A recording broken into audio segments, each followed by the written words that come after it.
अच्छा students, next is our assets. बहुत बार आपने सुना हुआ एसेट्स। एसेट क्या है? प्रॉपर्टी ओन्ड और कंट्रोल्ड बाय द बिजनेस। ठीक है, प्रॉपर्टी ओन्ड और controlled by the business, that is called asset. जिसकी उसकी ओनरशिप होती है, ठीक है, जिसके ऊपर उसको राइट होता है, तो वो उसको बोलते हैं एसेट। ठीक है, इसमें फॉर एग्जांपल होता है जैसे लैंड, आपका भी घर हो गया, ठीक है ना, वो आपकी एसेट होगी ना। Land, building, furniture, machinery. अब हम कंसर्न्स की बात करते हैं तो मशीनरी आ गई आपकी, ठीक है। फिर अनसोल्ड गुड्स, जिसको अभी हमने किया था क्लोजिंग स्टॉक, अनसोल्ड गुड्स, ये सारे डेटर्स हमारे, all these are our assets. और भी बहुत सारी होती हैं, ये आपकी सारी एसेट्स होती हैं। अब जो एसेट्स हैं उनको हम 3 तरह में अलग अलग डिवाइड करते हैं। एक होती हैं हमारी non current assets. Non current assets होती हैं जैसे जो फिक्स टाइम के लिए होती है, काफ़ी देर के लिए, जिनको हम जल्दी रीसेल नहीं करते, जिनको हम सेल के लिए नहीं, हम उसको जो सेल करने के लिए नहीं बने होते बल्कि यूज़ करने के लिए बने होते हैं। जैसे आपका घर है, ठीक है ना, आप ये थोड़ी करते हो कि हर 6 महीने बाद उसको बेच के आप नए घर में शिफ्ट कर जाते हो। आपने उस घर को बनाया ताकि आप उसको रह सको। इसी तरह बिजनेस हाउसेस बनाती हैं, अपनी लैंड बिल्डिंग्स खड़ी करती हैं ताकि वो सालों साल उन पे बिजनेस कर सके, ठीक है ना। उसके बाद नेक्स्ट होती हैं आपकी, इसको फिर आगे हम डिवाइड करते हैं, नॉन करेंट एसेट्स को आगे हम डिवाइड करते हैं फिक्स्ड एसेट्स में, ठीक है। फिक्स एसेट्स के आगे पार्ट होते हैं जैसे टेंजिबल एसेट्स और दूसरे होते हैं इनटेंजिबल एसेट्स। इनको मैं समझा देती हूँ आपको क्या होते हैं इनटेंजिबल एसेट्स। क्लियर हो गया? और उसके बाद पहले टाइप्स कर लो। फिर होते हैं करंट एसेट्स। करंट एसेट्स होते हैं जो जल्दी चेंज हो जाते हैं। चलो इनके एग्जांपल भी हम लिख लेते हैं। For example land, building, furniture, ठीक है, ये सारे हमारे होते हैं नॉन करेंट एसेट्स। उसके बाद करंट एसेट्स आते हैं जैसे जो हमारे हाथ में पैसा सबसे बड़ा लिक्विड एसेट भी इसको बोलते हैं ना, सबसे करंट एसेट होती है। फिर कैश इन हैंड हो गया, कैश एट बैंक में पड़ा हुआ पैसा हो गया, ठीक है। फिर आपके डेटर्स हो गए जिनसे हमें विद इन 1 ईयर, मतलब मैक्सिमम जिनकी लाइफ पीरियड जो है दैट इज़ 1 ईयर, ठीक है, उसको हम करंट एसेट्स बोलते हैं, ठीक है। उसको एक्सपेक्ट किया जाता है कि विद इन 1 ईयर यहाँ से पैसे आ जाएंगे। फिर अनसोल्ड स्टॉक हो गया आपका, जिसको हम क्लोजिंग स्टॉक बोलते हैं, वो हो गया। ये भी आपकी क्या आ गई? Current assets. उसके बाद थर्ड टाइप्स की होती हैं फिक्टिशियस एसेट्स, ठीक है। इनको मैं आपको सबको समझा देती हूँ। सबसे पहले हम बात करते हैं नॉन करेंट एसेट्स की, ठीक है। आपको पता लग गया कि नॉन करेंट एसेट्स कौन सी होती हैं? फिक्स्ड एसेट्स, ठीक है, जिनको कि हम which are held by the business, held by the business for use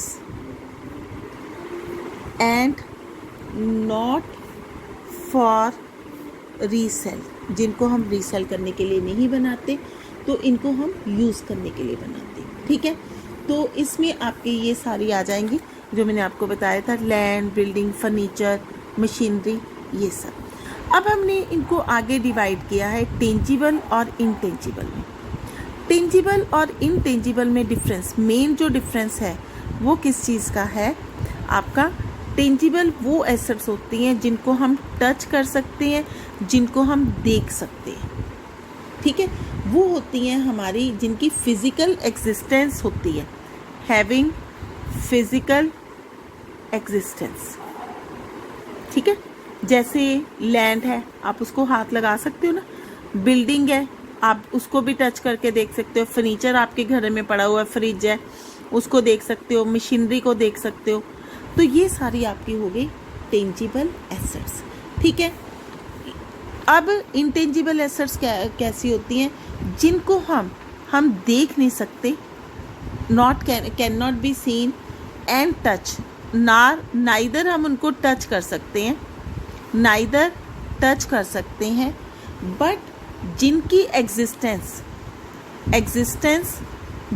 existence हम फील कर सकते हैं, ठीक है, कि हाँ ये एग्जिस्टेंस जिनकी है। जैसे इसकी सबसे बड़ी एग्जांपल है गुडविल, ठीक है। गुडविल होती है reputation of A business, reputation of A business. Suppose एक बिजनेस है, ठीक है, उसको वो सेल हो रहा है, बिजनेस सेल हो रहा है, उसकी सारी एसेट्स है, उसकी एसेट्स बनती हैं सारी 10 लाख की, उसकी लाइबिलिटीज़ बनती हैं 2 लाख की। इसका मतलब अगर उसको खरीदने वाला उसके कितने पैसे देगा, लाइबिलिटीज़ को माइनस कर देगा ना, क्योंकि लाइबिलिटीज़ उसको पे करनी पड़ेंगी 8 लाख।